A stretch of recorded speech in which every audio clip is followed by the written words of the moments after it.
Hi, this is Dana Sanders. Here with one of my other queens and mentors, Deborah Mello. We started a little late today, but thanks for tuning in if you've been waiting. Welcome to my channel. So, Miss Deborah and I were just talking about school shopping and how that can just make you forget what time it is. So, and I remember those days very well. Well, thank you for joining me. I know your life is, as I say, hella busy. So um, appreciate you taking time out. Oh, I And appreciate the so, invitation. And again, my apologies oh, for the delay. oh, it's okay. I do understand. I do understand. So um, just want to say to everyone again, thanks for joining us. And so I met Deborah in 2010 Mhm. in Cary, North Carolina. Miss Sheila was running something called the African American Literary Tea, and my mom was looking for something to do. So she somehow stumbled across that. So we went to the first one in 2010, and Miss Deborah was there. And then I humbly asked her if she would mind giving me some tips. And so we've been connected ever since. So thank you, thank you, thank you. And so she's given me some advice. There was one time I emailed her about a question and I said, you know what, I'm just kind of done with this crap. That's my attitude. And she gave me that little kick and said, hey, said what she said. I said, okay, okay, okay. So I had to wipe my tears and pick myself up and gone through a bunch of those since then. But Well, she was one of the first to say, I recognized your talent and understood your frustration. And, there was someone there nudging me at one point. So, pay it forward and nudge somebody else. And yeah. And you actually introduced me to Jacqueline Thomas, and we talked I last did. week. So kind of like a triangle or a circle, we were all connected. And the last time we saw each other face to face was at the Lashira Lee's Lights Camera Action. I think it was 2018 in August of Yes. 2018. So that was the last time we saw each other physically. So hopefully we can get together one time soon. Um, but wanted to ask you some questions to catch up with you. And so my first, if I'm correct, you were talking about your writing journey and how I think you said you were really in a dark place, really low place. You were in tears, crying, and then you got the call or something. Am I correct about that? You are. Hmm. I had been writing for some time with no success. And that year, in fact, it was New Year's Day, 369 query letters. I dropped them into a Oh. mailbox. Um, and I remember just shoving those envelopes into the mailbox, thinking, if it doesn't happen, it's never going to happen. Um, and then thinking, okay, you know what? It's time to give it up. This is not meant for me to do. And got home, and the message was on the answering machine, and it was BET calling to say they wanted to buy my book. So, Whew. It's like you get to that point where you just say, scratch it all, I'm done. And then the universe decides, okay, you've been broken down enough. Okay, here we go. That's the way it well, feels I, sometimes. believe that whatever higher power you believe in, um you know the timing isn't yours. The timing is when it's necessary and when it's right for you. And it just happened, my time came, and I was ready for it. And I've also believed that had it come sooner, I might not have been as prepared. Mm.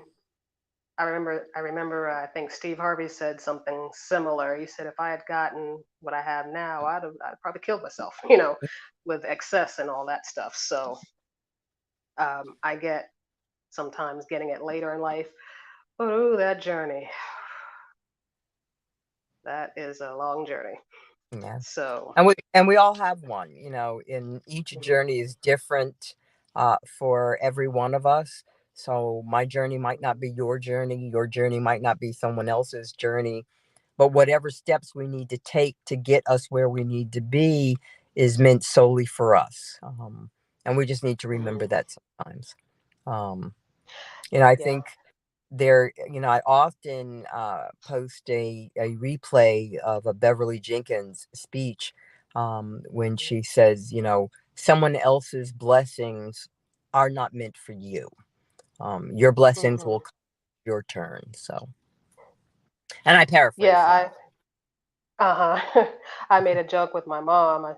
I said, it'd be great, just hope I'm not too old or, in my deathbed and, the shock might kill me like, oh, finally, and then I can die in my deathbed. So hopefully it won't get to that point. No, no, no. Um, um, so what is your writing journey? Because me and Miss Jacqueline were talking last week, how you write 1,000 books in a year.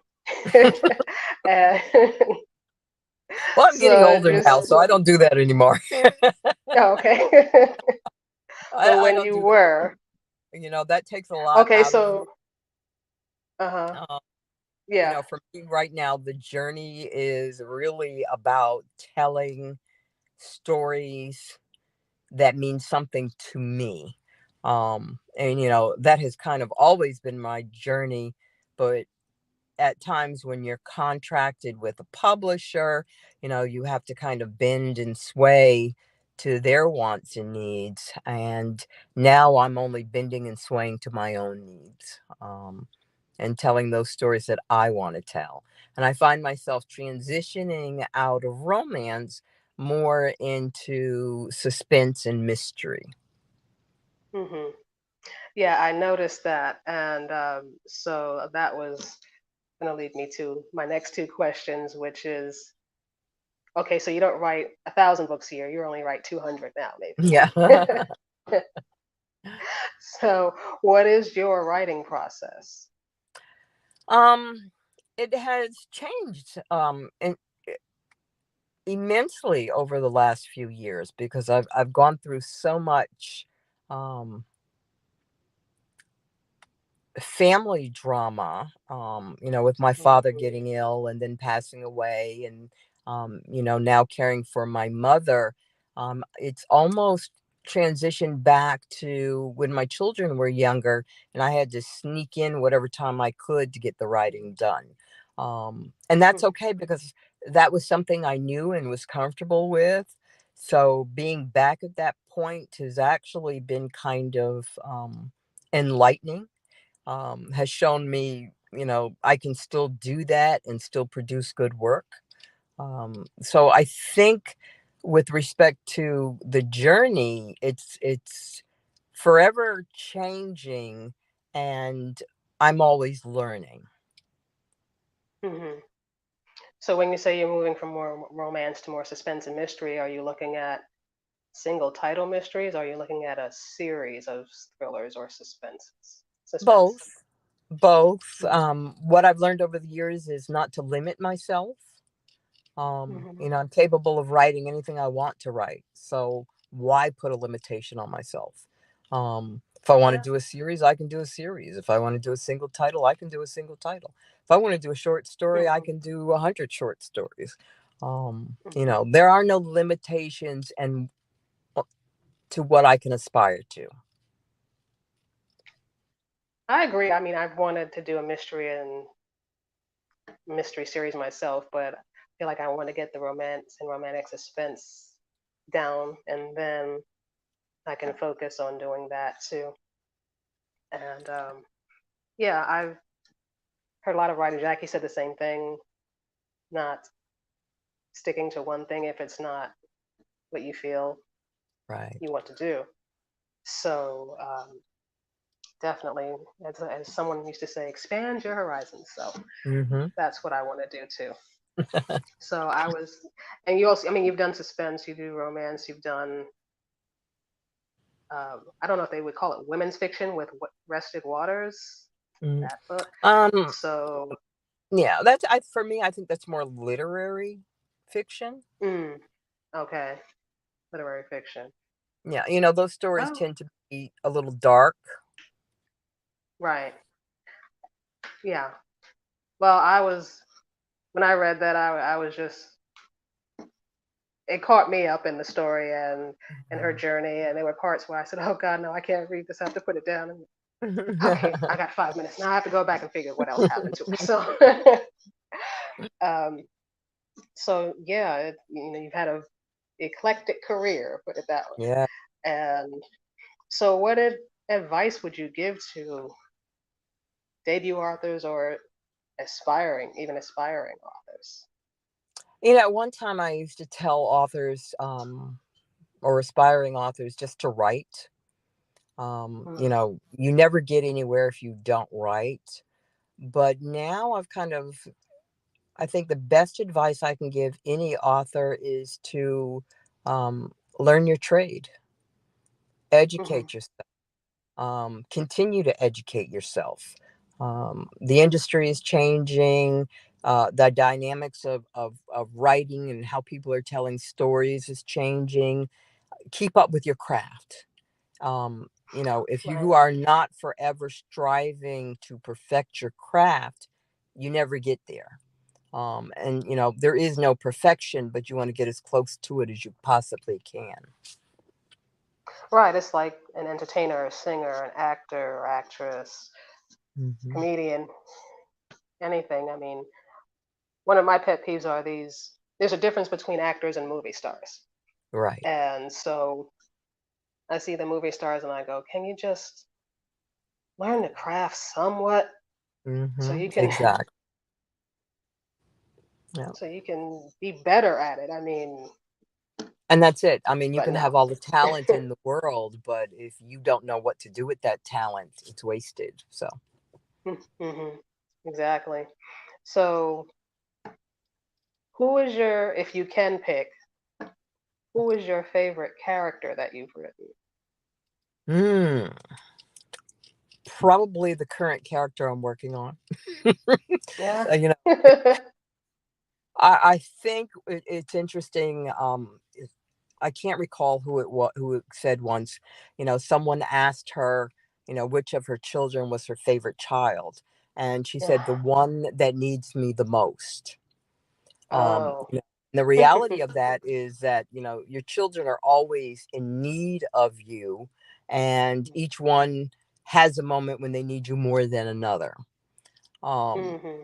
I think as an author, you love all of your books and stories. You love all of your characters. Um, but I think it's the current character that I'm working on that it's evolving, that I'm getting to know. That's the one I probably love the most because we haven't gotten to a point of finality yet.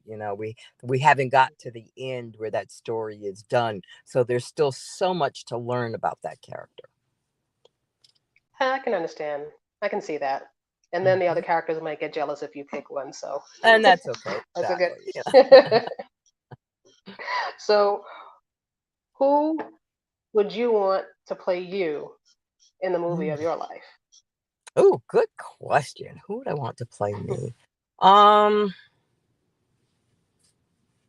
I don't know if I have an answer for that. And it's. I mean, I have no idea who I'd want. So, I Yeah. mean, Yeah, I don't know if I have an answer for that. I think I'd want it to be an up and coming actress with serious talent, um, mhm. who explodes on the scene. Nobody expects what she delivers, and she just rocks the world. So I don't know if we know who that is right Yeah, now. someone who has not been discovered yet. Mm, I could go with that because I don't know who I could pick right now. If there was a movie in my life, I couldn't say right now. Know Exactly. who I'd want. So, so what's a favorite line from a movie that you've heard in past or present? From a movie. Yeah, movie or TV show. I've watched so many. I don't know if I have a favorite line. Um, when I think about favorite movies, the color purple is always right up there. Oh yeah. And there are always some Do the classic fingers ones till you there, do right by me. exactly by me, exactly. Um, so, I don't know if I have a favorite in a movie. hmm I thought of one for myself, the Fame, the not the remake, but the one from 1980 something with Irene Cara and what's his name, Gene Anthony Ray, and Debbie Allen. And when they did the TV show, they made it a TV show, and Debbie Allen was still one of the original characters. And they do the little intro, and she says to them, "You want fame? Well, fame costs, and right here is where you start paying instead." So that's always been one of mine. so, so other question is, if you had access to a time machine and could go back to the little girl you were, what would you tell her?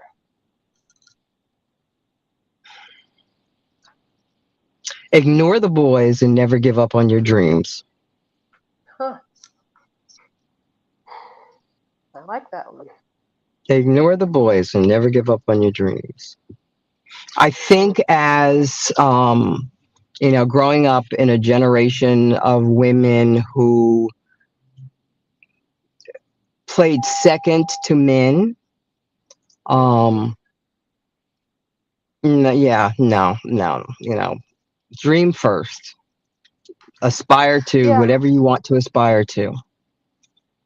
Well, yeah, that was their generation. It was the patriarchy Mm-hmm. is a mean Mm-hmm. something. So, uh, yeah, luckily I talked about this on my video with my dad that he wasn't that type of dad.